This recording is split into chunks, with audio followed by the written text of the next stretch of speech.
Roof rail designing தான் இந்த 3XOக்கு குடுத்துருக்காங்க. ஒரு ஸ்போர்ட்டிவான இன்டகிரேட்டட் ஸ்பாய்லரும் நம்ம இங்க பார்க்க முடியும். எல்இடி ஹை மவுண்ட் ஸ்டாப் லைட்டும் இந்த ஸ்பாய்லர் உள்ளேயே பிளேஸ் பண்ணியிருக்காங்க. ரூஃப் மவுண்டட் ஆண்டனா ஃபீச்சரும் நம்ம இங்க பார்க்க முடியும்.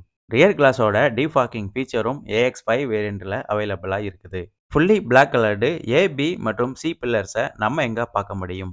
சி பில்லர்ல பார்த்தோம்னா ஒரு piano black finishing design pattern place பண்ணியிருக்காங்க. இது வண்டியோட சைட் பிரசன்ஸை ரொம்பவே நல்லா எடுத்துக்காட்டுது. இப்போ வர சப் 4 மீட்டர் எஸ்யூவி எல்லாத்துலேயுமே இப்படி ஒரு பேட்டர்ன் டிசைன் இருக்கிறத நம்ம பார்க்க முடியும். டுவெல் டோன் கலர்டு வேரியண்ட்டில் பார்த்தோம்னா ஸ்டெல்த் பிளாக் மற்றும் கேல்வானோ கிரே 2 கலர் ஆப்ஷன்ஸ் கொடுக்குறாங்க. யூசரோட ஃப்ளெக்சிபிலிட்டிக்கு ஏற்ற மாதிரி டுவெல் டோன் வேரியண்ட்டுக்கு மட்டும் 2 ரூஃப் கலர் ஆப்ஷன் கொடுக்குறாங்க. சிங்கிள் பேன் சன்ரூஃப் ஃபீச்சர் பொறுத்தவரையில் பேஸ் வேரியண்ட்டுக்கு அடுத்த வேரியண்டான MX2 ப்ரோ வேரியண்ட்டில் இருந்தே அவைலபிளாக இருக்குது.